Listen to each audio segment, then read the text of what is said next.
Yeah, pretty much. Oh man, what's going on? What's the word? I'm having this a delightful time. I've got a blog that's almost done, but I was, last thing to do is go find a bunch of images because people like to see pictures. And it's about. Did you see that tweet where someone was like, "Imagine trying to explain body count to a medieval peasant," and I'm like, "Yeah, imagine that." Like a thing that people did constantly. So anyway, it's about that. Yeah, I got a huge I got like a huge tweet off of that because I replied with the picture of whatever. I know it's not a gargoyle because it doesn't do water or whatever, but the statues on that building in Germany where the guy is like self-sucking or Yeah, whatever. I hell was like, yeah. yeah, these people would have a lot of problems with multiple sexual partners. And someone responded to me and they were like, well, they didn't keep like a running tally. And They did. I was like, I mean, first of all, it stands to reason that even though we couldn't know exactly what that they were talking about, that they talked about their running tally. And second of all, I mean, a lot of kings and nobles did because they just kept their bastards around, which is like a living running tally. It's like you don't have to talk about it because there's little Billy. He's right over there. You could see him. Hey, little Billy. He doesn't look like my wife. He's got, he's darker complected than me or my wife. He's like, leading. He's leading an army in favor of his half sister, the Empress. Yeah. Okay, Yeah. so like, not only that, like, not to spoil my blog post, but like, Yeah, literally, theologians sat around and talked about body count all the time because Jesus's body count. Yeah. It was one. No, I'm just kidding. yeah, it was. Actually, wait. Does it count as? Does it count as three when Jesus jerks off? Now you know. That's a great question. Is it Man, always? you It could- is I always could a have- throuple. You could have thrown an entire medieval year into question by just throwing that one up to like a priest, and they just start like three new heresies sprouting out of that immediately. Yeah. Yeah, like, I mean, it's something they debate all the time, but like, of course, I'm trying to get pictures because bitches love pictures, but I try to do everything right and always make sure that I've got like, the actual manuscript call number and things for them because, I'm out here doing my thing. I'm swearing. I'm talking about body count. So, like, everything has to have footnotes and then everything to be correct. So I'm going through this gorgeous manuscript from the Bibliothèque Nationale, and it is a Boccaccio manuscript, and I know that it's got a miniature of some ladies outside a house making out with dudes, but I don't know which page it is, so I'm just like clicking through it one by one, being like, where's that picture? Where I know they're making out in here somewhere. Show it to me. And, Where is it? But on the other hand, it's a nice way to spend time. Like, I'm like, ooh, pretty the whole time. But I also just kind of want the page number. But that's all right. Yeah. That's all right. Yeah, so Yeah. that's what I'm up to. Really normal shit is the I answer. mean, yeah, it's just like there are a lot of things about the modern world that really would confound them, like a whole fucking lot. Starting yeah. with like a phone screen, like Yeah. like screens, projection, everything like that. But like people having had lots of sex and talking about it is like. Chaucer wrote a chapter about Chaucer wrote about multiple things. Like, I mean, and like they're listed in Dante lists them. The sexually perverse, and it's not as he called them anyway. It's not. People from that time wrote about it's fine, for sure. whatever. Yeah, but that's the thing. It's always the same thing with these chuds. It's like they don't know anything about the medieval period, and they like it that way because they can just project whatever they want onto it, right?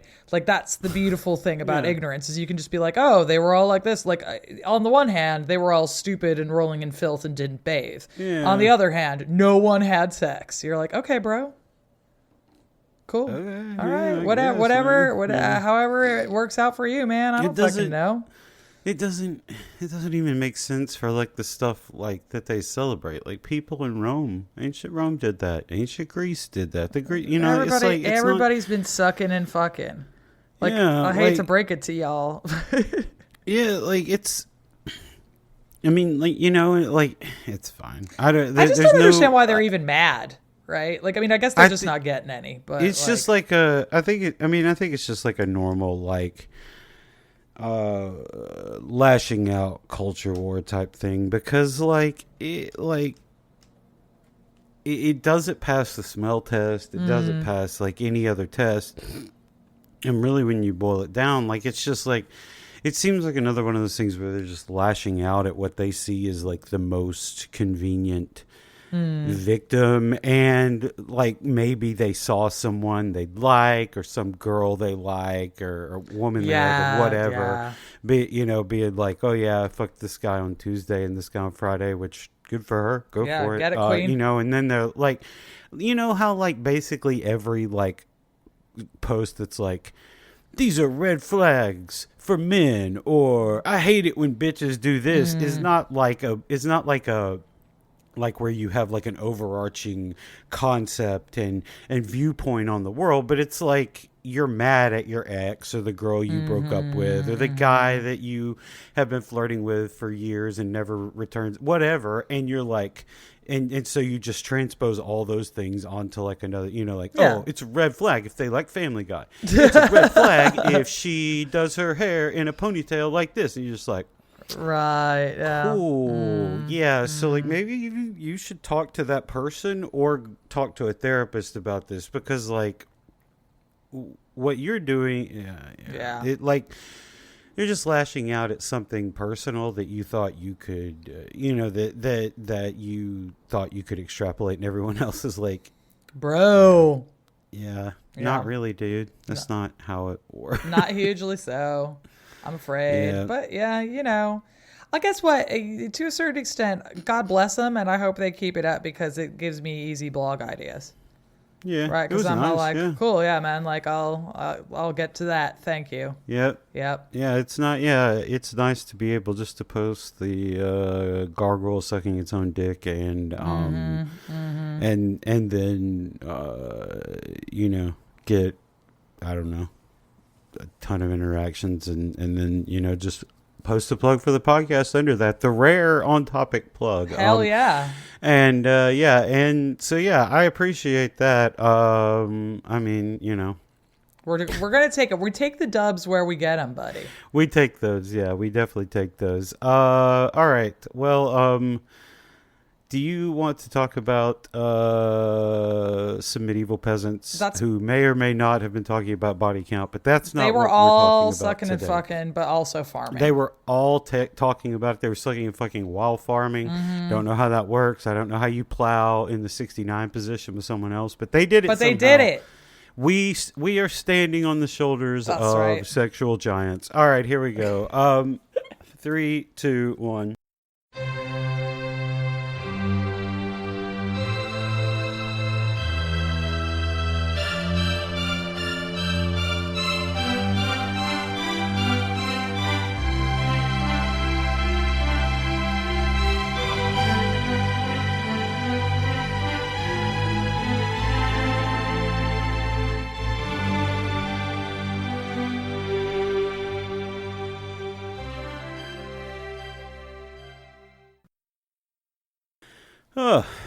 Hello. Welcome back to We're Not So Different, a podcast about how I can't even imagine how you would begin to suck and fuck on a plow. But I'm sure they did it, though. Oh, probably. I mean, somebody's probably doing it right now. In fact, there's probably an OnlyFans or something like that, and good for you. You know what? Good for you. I'm not kidding. Making the world a better place. Thank you. Yeah. Hey, everyone. I'm Luke. That's Eleanor. You guys know how it goes. That's right. We're today we're going down to the farm. But before we get there, we do have a couple of questions from our patrons. The first one is from Bardic Inspiration, who says, this may have been asked before, but was adoption and or fostering something that was practiced in medieval Europe? What did couples who wanted a child but were infertile do? Were there avenues for them to grow their family through adoption? My general gut feeling is that when people couldn't afford to keep a child, or children who lost their parents would be handed off to the next of kin or someone else willing to care for them, or were given to the church. Yeah, you're bang on around there. So a really big way that this happens is just like, where's your nearest relative? You know, like, especially kind of like in villages and things like that. So peasants in particular, a lot of the time you're around your family, right?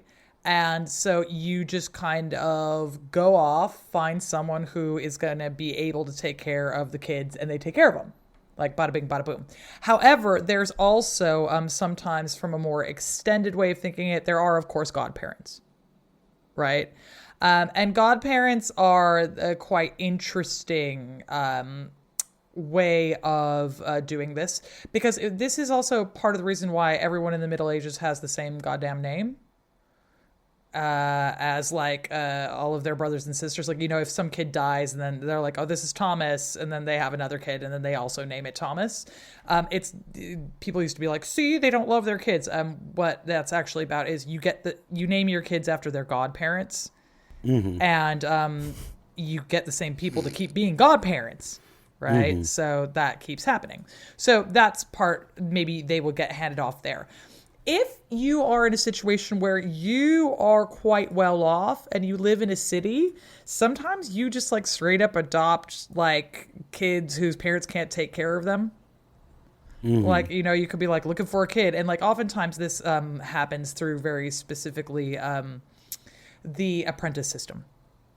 So they'll be like, yeah, we'll adopt here. And, you know, it's super common, like among royalty as well. If like you can't come up with a kid, you're just like, fuck it. You know, like you'll just get one. Yeah. Just go find yourself a kid, right? Like that's something that can happen. Now, they are also given to the church, but that is more common for rich people. Mm-hmm. Because if you are going to give a kid as an oblate, it's usually expected that you send some money with them. Sometimes this is called like a dowry, right? Because it's like they're marrying Jesus or whatever. And so like poor kids, you can't really do that. However, it's not uncommon for like kids possibly born out of wedlock and stuff like that to also just like get dropped on the doorstep of a monastery, and then everybody dips, right? Right. Like, so that is a big way of doing it. The most common thing, though, literally is just like, go find your uncle, go find your aunt. Mm-hmm. You know, that's just how it goes. Or even if you've got a really big family and there's quite a big difference between the oldest child and the youngest, you go live with your sister or brother. Mm-hmm. So it is, you know, one of those things that tends to follow familial connections. But if you are well off, you can get yourself a kid. Yeah. Don't get a hold of a kid. Don't worry about that. Don't worry about the kids that you could find at any moment, you know. Yeah, you can find one and pass them off as your own quite easily. Yeah, just totally. You just go to like a forest, you see like some kids frolicking, and you just like steal one. For sure. Like, well, there you go. Come on. And I'll be like, well, that rich guy wanted him, so what are we going to do? Can't do much about it. Yep. Our Bardic Inspiration, thank you very much for the question. Next we have one from Gaffsey, who says, what are the reasons for the relative subservience of the Orthodox Church to the Eastern Roman Empire compared to the more contentious relationship between the Holy Roman Empire and the Roman Catholic Church? Was it just a function of having the church set up in the capital of the empire, or was there more to it? Yeah, I think that you're kind of bang on here. It has to do, I think, certainly with the fact that Caesaropapism is established as kind of like the way that things are done over in Constantinople, right? So they are like, the emperors over there are right off the bat with, we own the fucking church. That we own the church. And also, one of the things that's kind of going on over in the Orthodox Church is you don't have a guy. Right? Like you have the varying patriarchs of, you know, Constantinople, Jerusalem, Alexandria, things of this nature. So things are governed much more by consensus. And none of them are willing to give up the idea that they are very important indeed in order to create a similarly papal role. You know, that would require everybody else stepping back and taking less power, and they are not particularly interested in doing that. So they maintain, you know, their system, which is a lot more like, oh, you have a synod about this, you have a synod about that. Everybody gets together and talks about it. I mean, one of the things that kind of happens with popes is they have to spend a really long time convincing everyone that they're more important than the Patriarch of Constantinople or whatever. And also part of it has to do with the fact that there isn't a Roman emperor in the West for a really fucking long time, right? Right. So it's like, of course it's going to be a little bit more difficult for them to like come up with someone, because it's like, well, like who? Like which and from whence are we getting, you know, there's no real reason for feeling so subservient to a particular emperor when there wasn't one around, and you know, and so they are just able to kind of play their hand a little bit stronger, because how could it possibly be the other way around? Because like, which came first? The answer is, you know, Charlemagne came first, but like, whatever the fuck. Like, so yeah, it's just, it has to do with the fact that there just is more history in the East to the way things are being done, I would say. Yeah, and also, I mean, excuse me, I think when the Western Roman Empire broke apart and it shattered into a million tiny, you know, sometimes, you know, as small as like just, you know, plots of land, and all of Western Europe was broken up like that for a while. You know, if you're the Pope in like, I don't know, 600 or something, who, like literally who, what Christian ruler in Europe, in Western Europe, who could like meaningfully actually get to you in a normal amount of time or whatever to make war on you is going to do it. Yeah, there for sure aren't any, because, and even if there are like super strong rulers at that time, even if you go further forward and it's like Charles Martel, like that, he's still the land he controls is still pretty small. I mean, yes, he was powerful, and it was, you know, Carolingian dynasty and everything like that. But like, you know, that's not enough power to go and attack the church, which these people all nominally agree with in the first place. Because even if they did, there'd probably be a lot of other people be like, "Hey, man, what are you doing to the Pope? Like, that's our Pope. What, you know? What do you? Yeah, like, so you're Caesaropapism evolves differently. Yeah, and I mean, I think also within there, like for a really long time, there's just no need, because it's just like, oh yeah, you're the Bishop of Rome, and I live on the Iberian Peninsula, right? Yep. Like, who gives a fuck? And I am the son of the son of the son of Vercingetorix, like, you know, in Gaul, and you're just like, okay, cool. What are you going to do? You know, like it's not. You have to centralize power.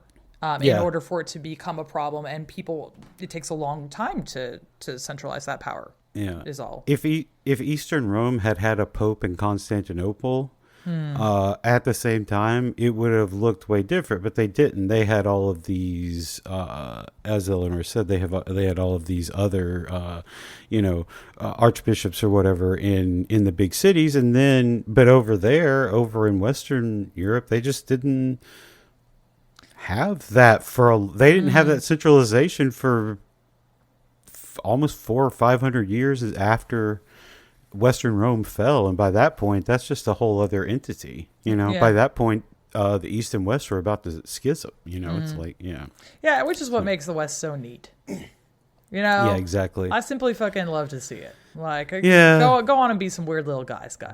It's great. Yep. Notes. Statelets. Everybody loves statelets. We need more statelets these days. Break them up. Break up these monopolies on land that we have. Let's get back to statelets. You know, I don't care. For sure. Like, show me a rump state. Yep. I need everybody to develop their own very specific dialects that change every 6 miles you go down the road until we can't understand each other. Absolutely. Gassy, thank you very much for the question. If you would like to ask us questions like these, or just want to help out the show, or want to hear the 2 bonus episodes we do per month, like the one that we've got coming out this Friday on a review of Season 2 of House O' the Dragon. Woo! Yeah, then by all means, please subscribe to the Patreon, patreon.com. patreon.com/WNSD pod, $5 a month. You guys know the deal. You know how it works. It helps us out. It's a lot of work. It helps us keep doing the show. And yeah, it's a lot of fun. And sometimes we'll do episodes on questions that you ask like this. So yeah, let's get on to the main show after I take a delicious sip of water. Hydrated, in his lane, thriving. Yep. If only I could moisturize. Actually, there's no need for it. It's too fucking humid here. Anyway, over the course of the show, we have gotten plenty of questions from our patrons, like the ones we just answered. But we've gotten more than a few requests for entire episodes on specific medieval issues or topics that we haven't gotten to yet. Now, in our defense, we haven't ignored these requests by any stretch, and we have in fact done some of them in the past. Most notably the series on heresies, Arthuriana, and the patron exclusive one on Andor. Yes, that really was requested by several members of the Discord. It wasn't just me. As well as our bonus episode on European medievalism in modern Japanese art and others. Also, some of these requests just became questions we answered at the beginning of episodes because there isn't really enough for us to do an entire episode on the topic. However, the truth remains that we have something of a backlog here, and we are going to try to rectify that in the future in between other series or topics of interest. And today's episode request comes from Dogspotter, who says, can we have a Down on the Farm episode? I want to know about the animals and how they do their thing. What animals are typical for a regular farmer to own? Do people typically have separate structures for different animals? I know that some animals will be brought into the house when it was cold. Are we talking about snuggling up to a fat goose or laying on your back and having a cow's udders flap back and forth as you breathe out like a feather in a cartoon? Are mules common? What are people's opinions on farm animals? Any info at all would be fantastic. So today, we are heading down to the farm to talk about what everyday life was like for the peasant farmer and their animals, who made up roughly 95% of all medieval Europeans. We talk about this stuff in the abstract, but, what time of day did they really have to get up? What task generally did they have accomplished on any given day for men, women, and children? How the hell do you transfer the produce of your labor to your lord? Do they just come around and demand it? Or do you drive a wagon up the road and drop your bushels of wheat at the doorstep every Monday? How does that work? So join us as we answer these questions by looking at a day in the life of a medieval European peasant farmer and their coterie of livestock. Caveat. As all our diligent listeners know, the Middle Ages is a time of very little uniformity, even across nation states, let alone across an entire continent. So this is going to cover an average day in the life of a farmer, either in England or the heart of the continent, like the HRE in France. Obviously, this practice will vary somewhat between the tip of Iceland and the walls of Constantinople, and it would be vastly, vastly different in many ways for peasants who lived on the coast and dealt more with the produce of the sea than that of the land, or in extreme climate zones such as Scandinavia. Also, there are wide gradations in terms of peasantry, as some could become quite wealthy, while others were little better than serfs, or were serfs themselves. We're focusing on the poor and middle strata here, as they would have been the majority of the peasantry. With that being said, let's meet some humble farmers in straw hats, milk some cows, and yee some haws. Eleanor, I honestly don't know where to start with this, so let's get with the most basic. I've made up a medieval family in my head that we're going to use. Let's say we've got a somewhat standard medieval family. We've got a husband. His name is John Q. Peasantus, and his wife, Brunhilde. Their 3 kids, twin boys named Wingus and Dingus, and little Sally, and the wife's elderly mother, Methuselet, who isn't in great health, but can help out a little. What does the dwelling typically look like? How many rooms do they have? And then, more generally, what does the plot of land look like? Okay, so the dwelling, as a general rule of thumb, is kind of like one big fuck-off room.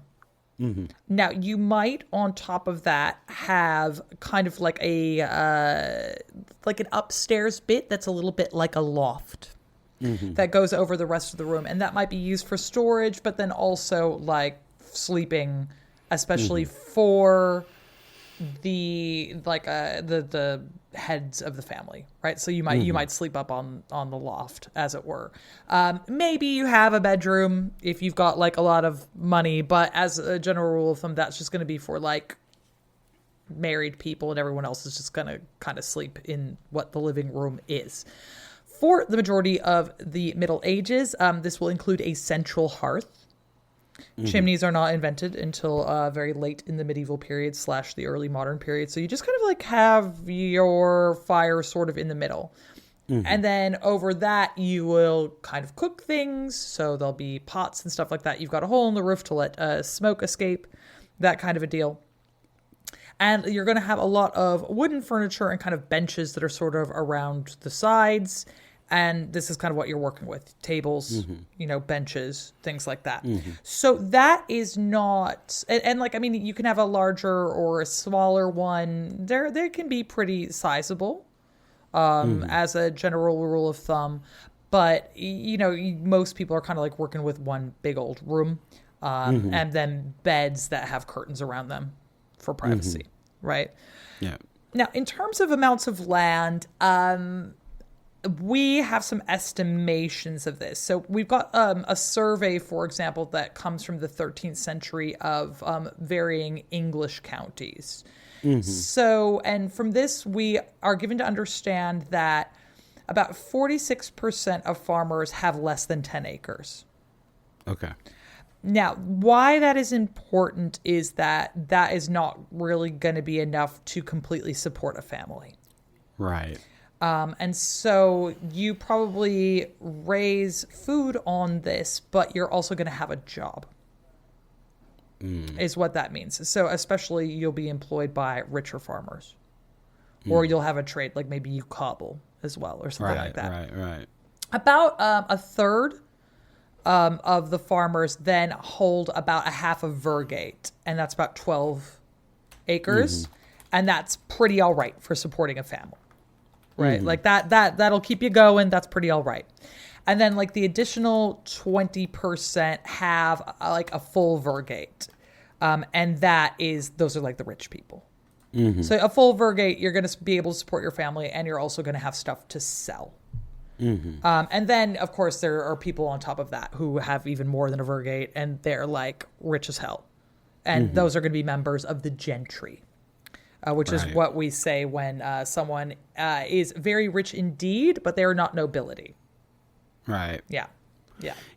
And just, some estimates for like how much acreage you would need to feed to like sustain everything. And I mean, it varies, from places, and now it's a bit less because of extreme advances in farming and stuff like that. But, 10 acres was not enough. Some places have as much as like 45, 20 to 45 something. Anyway, 10 is not enough. It's just not going to cut it. For most families. It's because, that 10 acres is more than most of us have or will ever have. It's definitely more than I've ever lived on in my life. But when you have to have the entire farm, or you have to have the crops, and you have to have livestock pens, and you have to have a dwelling of some kind on that land, it is, it becomes real small. So Eleanor, Dogspotter asked specifically, what kind of animals do we expect them to own, or at least, kind of maintain on the farm? Yeah, okay, so we've already flagged up the fact that this is going to depend from parts of Europe. So starting with like Northern Europe, bitches got pigs. I want to say, like, pigs are, incredibly important to Northern Europeans and Central Europeans. Like, we just like to eat pigs, all right? That's the fucking deal. So you'll have a couple pigs, and like almost everyone will have a couple of pigs because they give a lot of food, and also you just kind of let them do their thing. Yeah. They don't take a whole lot of work. You might drive them into the woods at acorn season to get them nice and fat. But like for the most part, they just kind of do their thing. You hope that they don't eat anyone's baby, and and you're off, right? So those are pretty good. Everyone usually has cattle. of some description, though oftentimes they are more for plowing than they are for milk. So it's like, you've got to understand that before we started pumping cows full of hormones, they don't really produce milk for years and years and years, right? Yeah. Like they will produce milk when they've got a baby, and then they will kind of go dry after that. And then like nature would have. Yeah, exactly. Like it's, So having said that, you will probably get your cow knocked up repeatedly. So, but there's going to be, you would, in an ideal world, maybe have more than one cow, but, reasonably, you maybe just have the one. And then when they are out and they are kind of unable to, they are unable to give birth anymore, or indeed, like when they don't have babies, you very well might just go, yeah, fuck it. I'm going to just use these cows for plowing. A little bit better are oxen. Yep. And oxen are good because they are very, very strong indeed. And they don't take a whole lot of maintenance, right? So one of the reasons that they're favored often, until we invent the horse collar, other than the fact that, like horses would just straight up fucking suffocate if you attach them to a plow, is that horses require more feeding. Yeah. Than oxen do. So if you are like a poorer farmer, odds are you're still going to be doing shit with oxen because it just does well, right? Yeah. So oxen, very, very common. Another guy that is mentioned very briefly in the question, but is definitely important, is our friend the mule.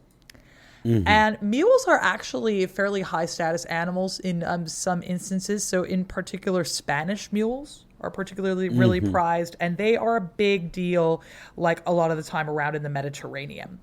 Even the Romans were really fucking into mules. It was just kind of considered that these are guys who make really, really good pack animals. So they're easier to deal with than horses. They're a little bit more tractable.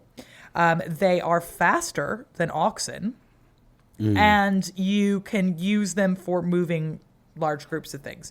In particular, female mules are usually used for pulling carts and things like that. And then individual male mules would then be used as individual pack animals. I say male and female here. They're all sterile because they've got an extra chromosome. But they are nevertheless sexed. So we can still say that. And then hilariously, the clergy are really into mules. So, like one of the things, because when you're a clergy, you leave the world, blah, blah, blah, blah, blah, right? Like if you're a monk or whatever, you're supposed to be dead to the world. And you come from the noble classes who ordinarily ride horses, right? Which is kind of like a sign of your status. Like peasants and stuff like that, they are not really riding horses. You might have like horses that pull carts and things like that, but you're not riding horses. So the clergy would then ride mules. And that's how you kind of get around the thing. Now, although occasionally they ride horses as well, but mules is one of the ones. In terms of horses, yes. More pulling horses, less riding horses. So more like draft animals as a general rule of thumb, because, you don't get to pounce around on a horse. Pouncing around on a horse, that's for the nobility. Yeah. Right. Yep. And then who else? There's donkeys, but people used mules more than donkeys because they're just stronger and bigger. But you got to have donkeys around if you want to do mules. So like that's a thing. Then let's see, sheeps, of course, up here in England, nothing but sheep. Sheep time. Like, let's fucking go. I was once again in a Hanseatic port city this weekend, good old King's Lynn, and reflecting on the importance of the wool trade and how you could really run some sheeps through there on that reclaimed land. And that's really good. Now, having said that, down in the Mediterranean region, sheep and goats are also fairly common as animals that people hold. And you see goats more so because they're fairly easy to raise in conditions where things are a bit drier. But it's also more common that they have to be driven. to various places. So you got to like move them from one place to another because it just gets so fucking dry. It's like you better take those bitches up to the hills or somewhere where there's going to be water. Right. And then chickens. Everybody got chickens. Geese. Yeah. Like rather a lot of geese. People simply love to keep a goose. They're good eating. They got big old eggs. So rather a lot of geese around the shop as well. And those are kind of like the big ones that you see most often. Yeah. Yeah. So, let's say it's just a normal day for our little family of 6 peasants. The cocks crow early and they get up to start the day. What are we looking at? What are the chores that they have to do for the day just to sustain themselves and, stay living on the land? So the first thing that you do is you get the fire going. So the fire needs to be built back up to a good level so that you can do all the stuff that you need to do throughout the day. So it would have had a couvre-feu, which is where we get the term curfew from, on top of it. That would keep like the ashes going all night. But you don't have like a huge open fire all night long because it's dangerous. Right. And also, you're asleep. So who's going to put more wood on the fire? Answer, nobody. Right. Yeah. So first thing you do is you get the fire back going. Probably then you start baking bread. So what you will have done is you will have had dough ready to go overnight. So you would have been like, okay, this is the stuff that's going to be rising. And then in the morning, I'll just pop it in the fire and then you do that. And then that'll be for like your meal. Then you go out and feed the animals. First things first, like you got to feed the chickens, you got to feed the geese. You go then deal with your larger livestock. So in the winter, you're going to need to feed them hay or whatever it is while they are in barns. But in the summer, what that usually means is moving them from one place to another. So in the summer, they will usually be on the communal grazing space during the day. So I'd like, whatever it is, if you've got a rye, if you've got a common, you'll have your guys out there. But that's during the day. What you do with them overnight is you usually go put them on your land so that they will shit on it. And so like overnight you go put them in like your little bit. And so you'll wake up in the morning and someone's got to go get the cows and sheep and they got to move them then over to the common pasture land. That's a big deal. Then you eat your breakfast, which is usually yesterday's bread with some small ale. Good stuff. Maybe a little bit of cheese, things of this nature. Delish. And then you get out to go do whatever the fuck, right? So we know from the labors of the months, which I'm always going on about, that you got different things that need doing at different times of year. So it's August right now. Oh my God, you'd be working so hard. Oh God. Holy shit. Awful. Oh, it's just harvest time. It's all hands on deck. You are just out there harvesting up here in the north, possibly wheat, rye, very commonly, although rye is also oftentimes a winter wheat, oats, things of this nature, right? This is what's coming in right now. So we are all hands on deck for the harvest. That is the motherfucking thing that's going on. That can continue into September. Then in October, you generally have to start doing things like getting out the planting for the winter crops.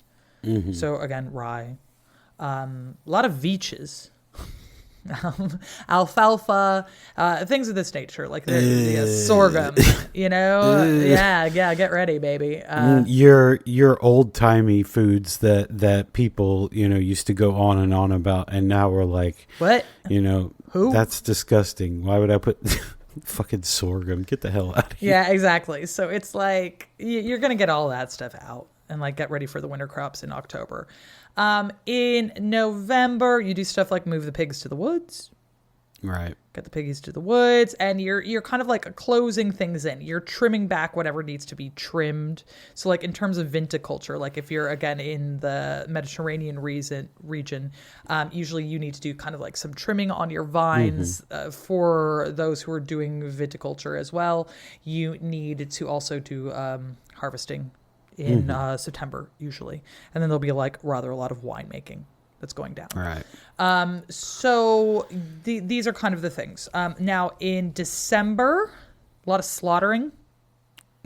So like whoever Fucking so much blood. yeah, Like you get out the knife, dad is like, he's ready. He puts the hockey mask on. He gets the knife out and sharpens it. They're like, you could just kill him normally. And he's like, no. Dad's been looking forward to this shit all year, This is fun time. Yeah. Dad's just out there like, he comes in looking like, I don't fucking know. So it looks like Carrie after she gets the blood dumped on her. Oh, there you go. That works. Yeah, okay, so these hoes, in particular pigs, that's when it's time to go, right? So because you're going to want to age those guys for your Christmas feasts. So you got like a couple weeks if you do them at the beginning of December. It's like to get your ham ready. So they do that. And also it's kind of like guys who might not make it through the winter. So if you got some cattle that are looking sickly, or some sheep who are kind of like past their prime, that's who's going to go, right? Yep. January and February, bitch, you don't do much. Like, what are you going to do? There's no fucking light. Yep. Can't see shit. Ground's frozen. Like, I don't think so. So what you tend to do is it'll be things like, if you're women, cloth production.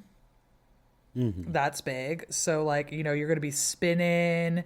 Bitch, you're going to be weaving. You're going to be sewing. Doing all the kind of, like, indoor things that need to happen in order to keep everyone from being naked. That's super common in the winter. You might do, like, repairs on buildings if you kind of got sufficient, like, not snowy time for that. Otherwise, like, you're looking after the animals. They got to get fed. You got to muck out the stables. Stables need to be mucked out. Everyone has to go get water all the fucking time. That shit never ends, right? But as a general rule of thumb, winter is a lot more chilled out because it's just, like, there isn't that much stuff to do. So that's why Christmas can kind of like go into February. Yeah. Because they're like, oh man, this is great. Our 2-month-long thing. It's like in August. They're like, God, why don't we have Christmas in the summer? Exactly. 100%. Right. Like, God, blow a medieval peasant's mind by telling them about Australia.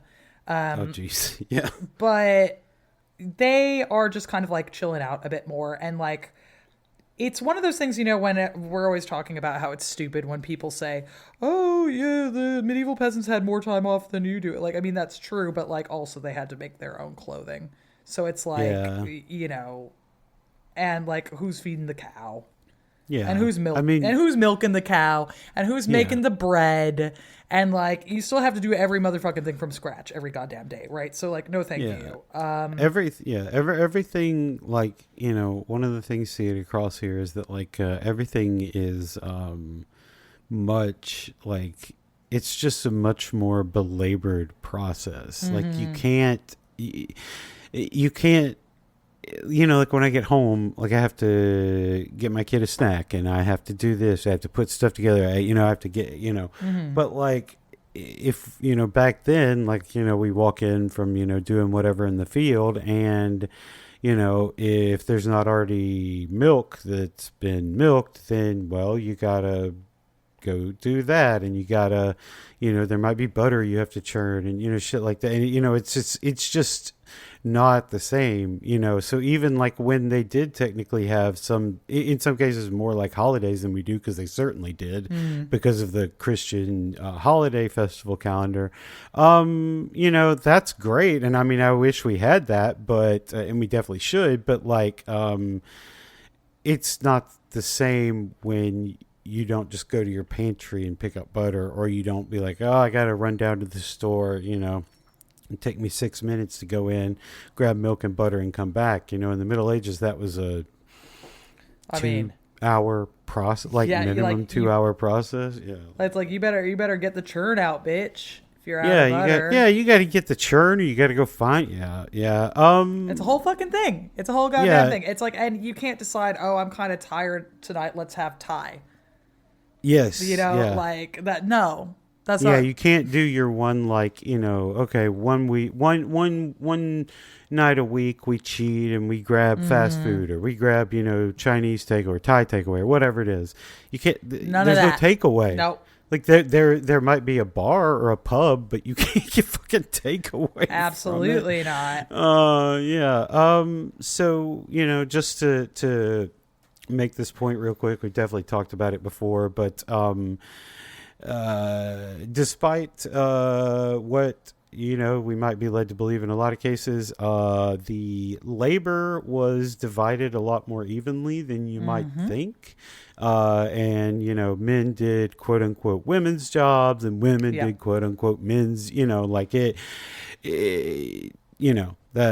done at least one episode on that before, but the long and the short of it is medieval fathers had a lot more to do with child rearing than we typically think about, because they were around and were in a lot of ways expected to be around and help raise the kid, even if they didn't do everything all the time.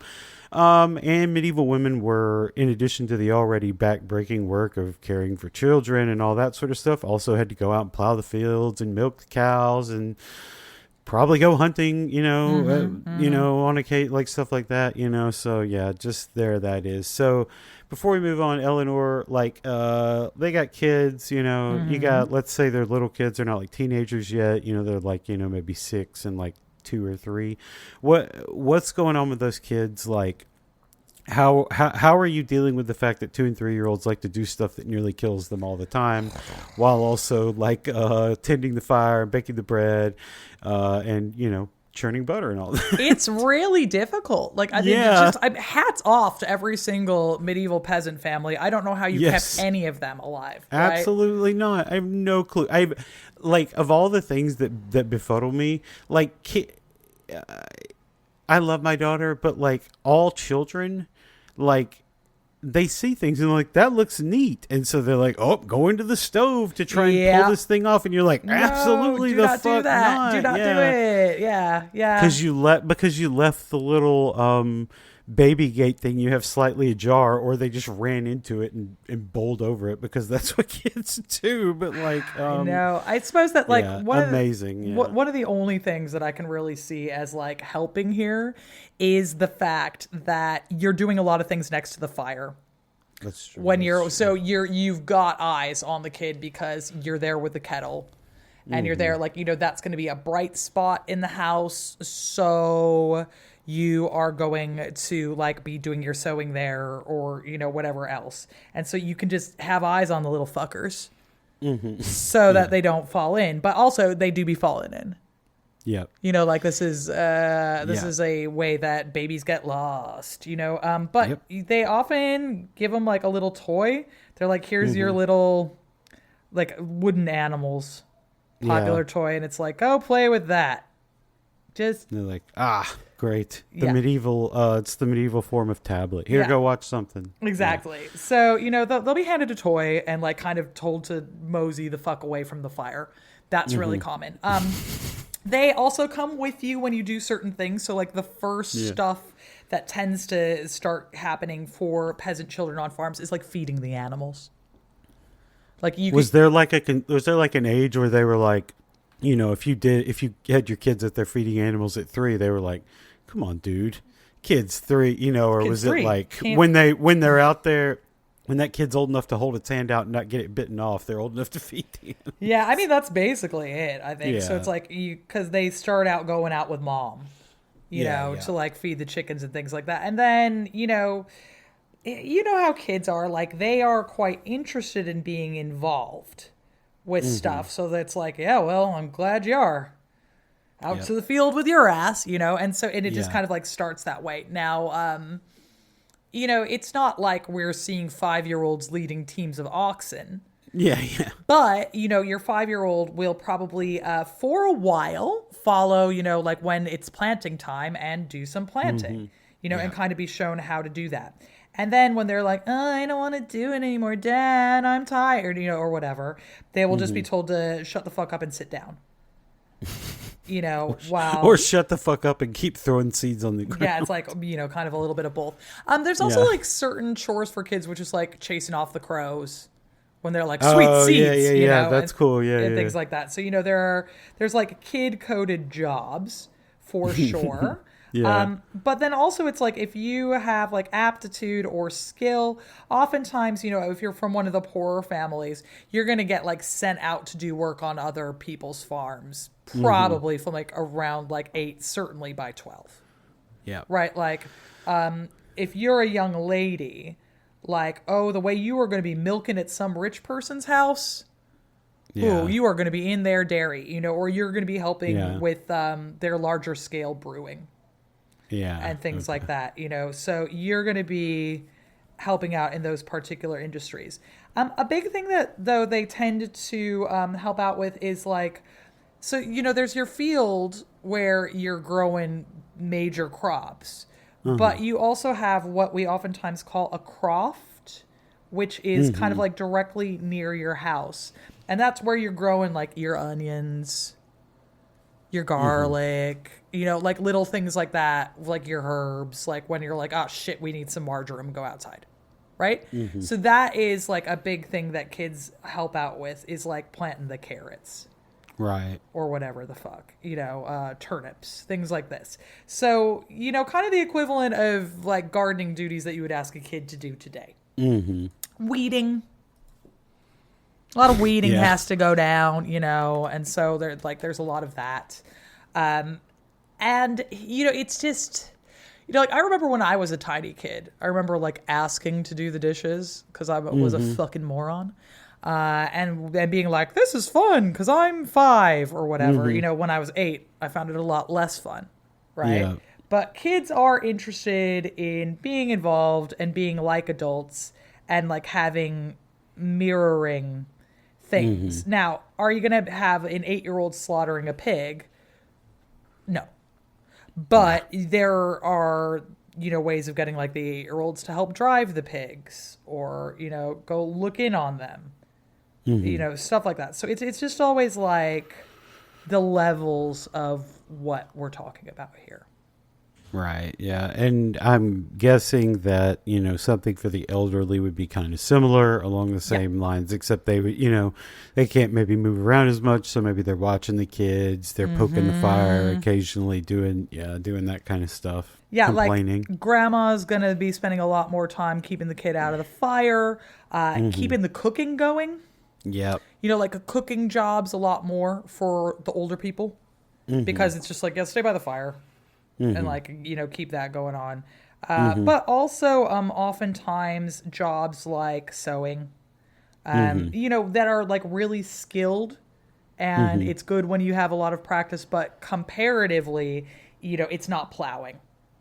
Right. So it's not gonna harm them in any way to keep those very basic chores going. So stuff that granddad can be getting involved in like more specific types of woodwork that need doing, like like new handles for knives, stuff that's finicky and not huge. Yeah, there's whittling that needs doing. Yeah, whittling that needs doing, napping that needs doing. Like someone's got to sharpen this fucking knife.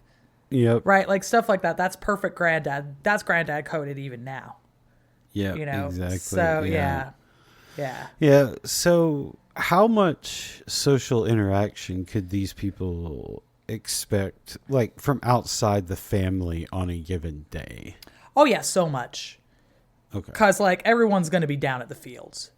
Okay. Like, you are going to see everyone's going to be moving their cows off of the green and into the field at night and then doing it the opposite way. So you're going to run into people. If you are working at other people's farms, it's, you go down there after you get everything done at your place, right? Uh-huh. So you socialize with them then. You help each other out. The harvest is a communal activity. Mm-hmm. It's like, yeah, sure, you're kind of like harvesting on your land, but if someone's got more, you're probably like putting out your labor there. Mm-hmm. If you are having to do things on the landlord's land, everybody's there, obviously. Mm-hmm. That's something I forgot to mention. Like, as a general rule of thumb, like around a third of all land is owned by some form of landlord. Right. Whether that's the church, a noble person, right. whomst the fuck knows, right? Yeah. Yeah. So, so you are going to be doing kind of things in tandem with people there. Having said that, it's like, people have friends, they stop and they talk, they ask about stuff. Mm-hmm. Like you might trade things. Someone who's got like a really good and productive cow, you might go over there to trade them for some butter when you don't have it. Mm-hmm. That kind of a thing. Yeah. Yep. Okay. So, that's kind of the day. It's a lot. It sounds exhausting just talking about it. I can't even imagine doing most of that. I picked blueberries on my granddad's blueberry farm when I was a very little kid, when he still had it. And I only did that a few times and it was awful. I can't imagine doing it all the time. But yeah, there's also nighttime, and their nights were far shorter than ours because they didn't have electric lights. They couldn't keep the fire going that late, et cetera, et cetera. But when it gets really late, maybe kids start going to sleep or it's getting close, there's very little you can actually do, like upkeep and chores and stuff like that. So what were they doing for relaxation in those quiet hours? Like, did they even really have that? A lot of that. They do be going to sleep. Yeah. True, like, true. I probably would sleep much longer. Yeah. Yeah. Like it's, when you tend to get up a bit before daybreak, right. You're like, yeah, I'm good. Oh, like you're like, 6:30. I'm out. Yeah, like 100%. Having said that, a lot of storytelling. Yeah. Sitting around telling stories, that's a really big one. A lot of singing. Mm-hmm. A lot of people play musical instruments. Mm-hmm. So there is rather a lot of hanging out and singing that goes down. And just chatting, just shooting the shit, Mm-hmm. Like people will kind of like stop by each other's places and like have a couple beers. Right. Like you might go over to Tom's, and be like, sup? And like, drink. Hey, man. Yeah. Yeah. And like, if anyone is known to produce very good beer, you'll kind of like go over there like it's a bar. You're like, hey. Yeah. Hey, Bill. What's going on? I just want to come check on the family, see how it's going. Oh, you got beer. Hey. Oh, yeah. So there's that. And that 100% exists and is kind of like, the major way of socializing. So you will do that, but it's just like they are not going till 10 at night. Like it's just not going to be one of the things. And you get your fire covered up, and you're just kind of like, well, time to turn in, And it's just because, they don't like. Candles are expensive. Mm-hmm. Keeping the fire going is expensive. Yep. These have like real diminishing returns in terms of hanging out. Do you? Yeah, fuck yeah. Like, especially in the winter when like the night is... Yeah. Up here, the night is dark and full of terrors, like in the winter. Yeah. So it's much longer. Yeah. At higher latitudes, the night gets much longer. The sun goes down at 3:30 sometimes, and it doesn't come up until near 7. And you're just like, wow.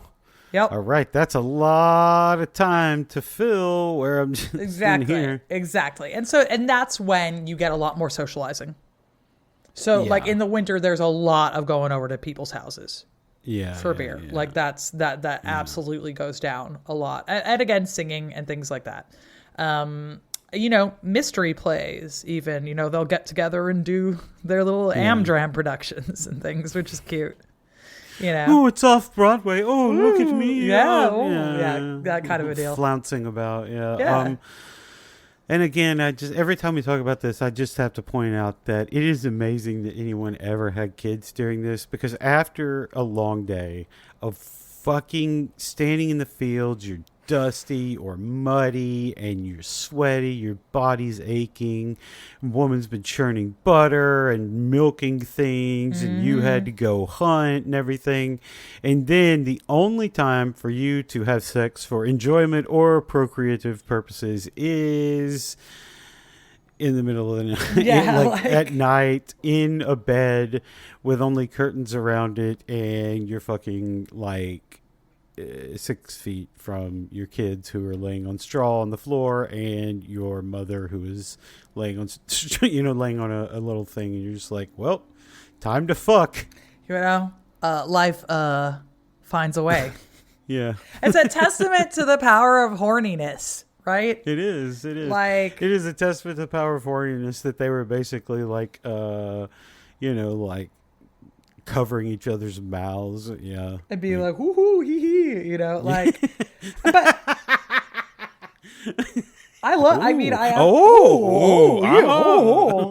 but also like, they do be just kind of like walking off in the middle of the day and fucking, I mean, they're not supposed to. But that speaks to it more, because then you have to go fuck in a wheat field or like in a literal back alley, like, yeah, sexy. Woo, yeah. Everybody wants to get their shit pounded in, like next to the place where everybody dumps the latrine or what. Like, it's like and this is why I think that it's yet another reason why I like the whole imagine explaining a body count to me. I'm like, these people are hornier than you have ever been in your entire fucking life. Do you realize how horny you have to be to fuck in a grass field? Like, these people are getting their fucking shit blown out in conditions that you and I would shudder to think. Yes. Yeah. Like, if I was far hornier than we've ever considered being. Okay, so a couple more things here. Let's say the father of our family gets hurt while farming, freak accident, something happens, whatever. He can't walk without pain for a couple of weeks, or the mother is late into pregnancy and has been prescribed bed rest. Who would pick up this slack? Would it have to be the rest of the family doing it all, or would the community offer aid? Was it like customary, or was it something that they were like, look, Bill's down for the count, somebody's got to go over there and do this shit? Yeah, so like in the first instance, kind of your family's going to step in because you live by all of them. Yeah. Right. And so in the first instance, they absolutely will. Now, if you don't have a law or it can't get covered, your neighbors will absolutely help, because there is an understanding that this shit can happen to anyone at any time. Yep. So it's like, if you go down, it is in your interest, even if we just like discount the fact that, human kindness is real, and these are communities and nobody wants to see anybody starving. It is just in your own interest to be like, yep. All right, guys, like we're a community and this guy is hurt, so that when it happens to you, you've also got coverage. So it's just kind of like basic human succor that's going down, which I think is a really nice thing. Yeah. I love that about them. Yeah, it is. Yeah, when everything, like when you live off the land and, everything can be existential, from like a drought to like just a series of bad storms or whatever. It kind of makes you realize that you need your friends, you need your allies, you need your homies and your family to get you through stuff. You need a community. Absolutely. And, there are certain things that simply can't be done without the community, like, the aforementioned harvest and things like that. There are certain things where it just literally is for the entire village. It's not ever going to be something that one individual family can do. And indeed, they don't really have a concept of like, a family unit such as it is. Like there's no nuclear family for them. There's like groups of individuals that do varying things, but you are 100% not in it for yourself. And people that do pull that shit are widely reviled and disliked. and they tell ghost stories about them and bury them outside of the churchyard and shit like that. So, Yeah. yeah, yeah. Yeah. So like, let's say on a similar note, your liege lord calls up, he calls up John and the other peasant men to fight in a battle over, someone demanded satisfaction or whatever the fuck. How does the community, the community of peasants who live near one another, how do they deal with this lack of manpower, to put it bluntly? Not well. Okay. Is the answer. It's really fucking difficult when it happens. A lot of people cry off. A lot of people are like, I'm lame. Yep. Things like that. Be like, no, I can't do it. But so it's like, it really depends. Got a hangnail. Yeah. Left toe. No, it can't happen. really depends on whether or not they are coming around. Right? Because no one wants to do this shit. It's going to be like, if the fucking bailiff shows up, you're like, oh, here we fucking go. Right? And they're like, it's off to France for you. And you're like, oh, great. Like, absolutely brilliant. Now, depending on what's going on with a family, though, like different units might go. So say you're a relatively young guy. Let's say you're 24. You're recently married to your wife, who's also like 24, right? Like standard kind of age. You don't have any kids yet. You both might go. Like, you just kind of leave things to mom and dad or, your brothers or whoever the fuck is around. And then you would both go off because then that way you've got someone cooking and cleaning for you. And that's a benefit. As a general rule of thumb, there are always camp followers of some description. If you're a mercenary, your wife is there, and that kind of a thing. So, and like even your kids to a certain extent. So you will have like younger couples go off together and just kind of like try to make the best of it. If it's really serious, and they're like, yeah, everybody above 16, you're kind of like, fuck, shit, damn, hell.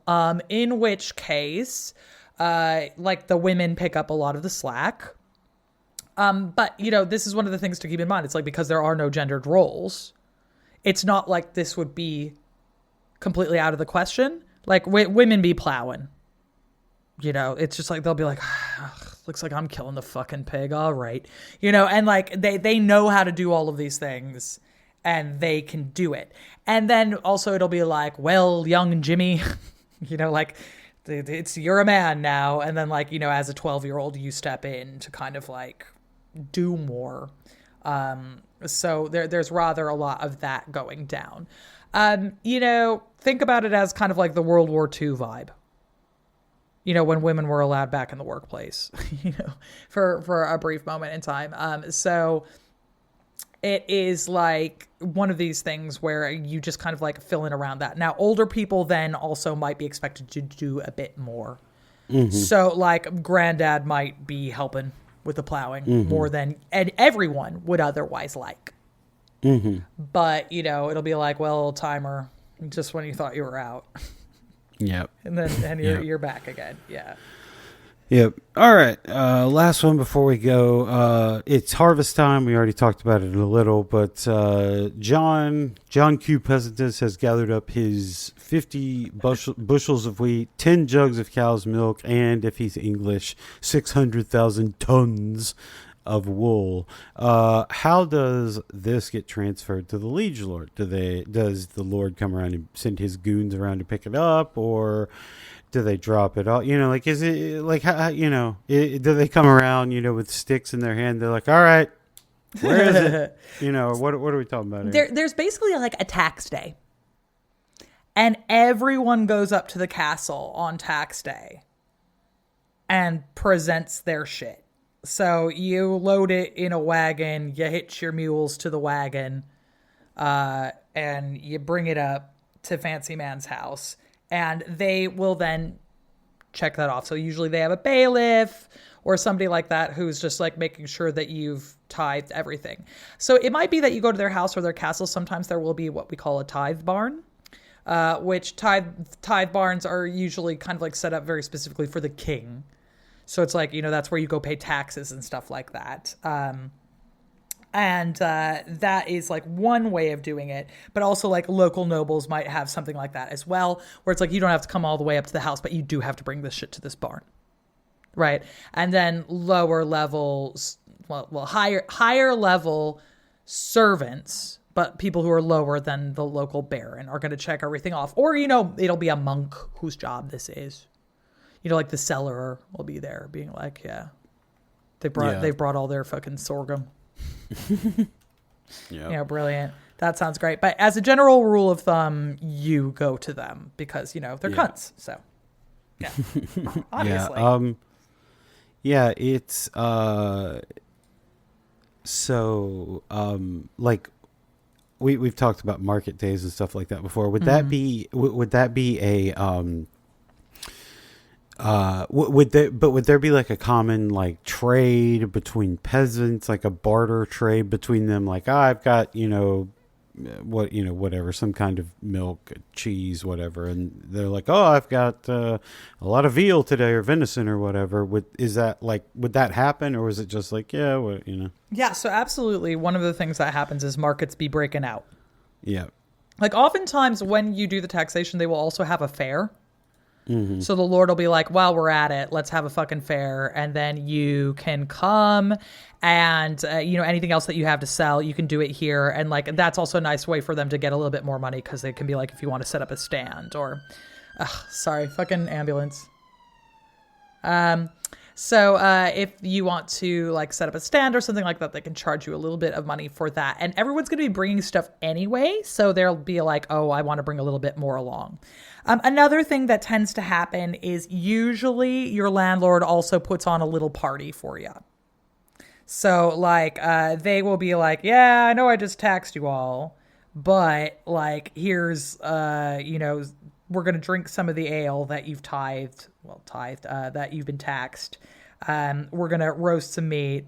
And, basically there's like a little bit of we know this sucks, but like, hey ho, in order to make sure that people don't rise up. Right. So there's like just a little bit of fun to be had at these things as well, because you're going to be mixing with people that you probably know but don't see super, super often, like unless you go to the local market town. So, because if like landlords are going to be outside of your specific village, they're going to own a lot of different things. So there's going to be people coming in from all over. So you have a bit of a party, you hang out, you have a nice time. And so that is kind of like one benefit of it. Is seeing your homies that you only see monthly, that kind of a thing. And yeah, just this like general nod where the landlord's like, oh,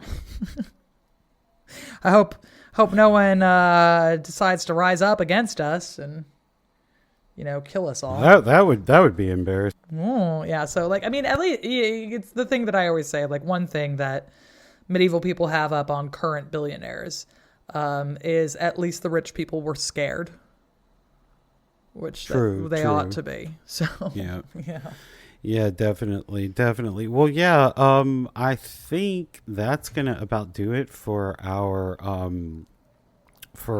day in the life on the farm.